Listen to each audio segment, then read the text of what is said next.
மகாநதி சீரியலை விட்டு நடிகை திவ்யா கணேஷ் அவர்கள் விலகுனதை தொடர்ந்து அவங்களோட கேரக்டர்ல யாரு நடிக்க போறா அப்படின்றத பத்தின ஒரு முக்கியமான தகவல் வெளியாகிருக்கு. அந்த தகவலை பத்தி தான் நாம இப்ப இந்த வீடியோல தெளிவா பார்க்கலாம். அதுக்கு முன்ன நீங்க இன்னும் நம்ம சேனலை சப்ஸ்கிரைப் பண்ணாம இருந்தா மறக்காம சப்ஸ்கிரைப் பண்ணிக்கோங்க. கூடவே பக்கத்துல இருக்கிற பெல் ஐகானையும் கிளிக் பண்ணிக்கோங்க. விஜய் டிவில ரொம்பவே சூப்பரா போயிட்டு இருக்கக்கூடிய சீரியல்ல ஒண்ணுதான் மகாநதி சீரியல். இந்த மகாநதி சீரியல் ரசிகர்கள் மத்தியிலையும் டிஆர்பி ரேட்டிங்ஸ்லயும் ரொம்பவே நல்லாதான் போயிட்டு இருக்கு. இன்னும் சொல்ல போனா மகாநதி சீரியல் 7 மணி ஸ்லாட்ல சூப்பரான ரேட்டிங்ஸ் தான் எடுத்துட்டு வந்துட்டு இருக்கு. இந்த சீரியல்ல கங்காவா பாக்யலட்சுமி சீரியல்ல நடிச்ச நம்ம எல்லாருக்குமே பிடிச்ச நடிகை திவ்யா கணேஷ் தான் நடிச்சிட்டு வந்துட்டு இருக்காங்க.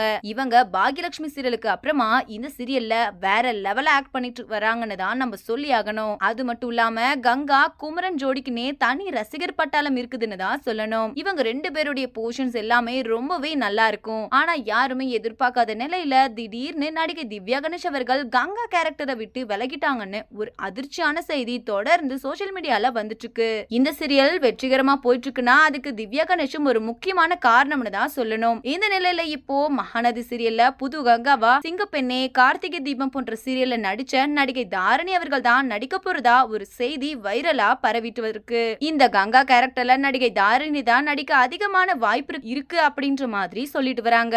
இந்த வீடியோவை பார்த்துட்டு இருக்கிற நீங்க நடிகை திவ்யா கணேஷ் அவர்களுக்கு பதிலா புது கங்காவா நடிகை தாரணி நடிச்சா எப்படி இருக்கும் அப்படின்ற உங்களோட கருத்துக்களை கீழே உள்ள கமெண்ட் செக்ஷன்ல ஷேர் பண்ணுங்க. மேலும் இது போன்ற இன்ட்ரெஸ்டிங்கான அப்டேட்ஸ் தெரிஞ்சுக்கொள்ள நம்ம சேனலை மறக்காம சப்ஸ்கிரைப் பண்ணிக்கோங்க.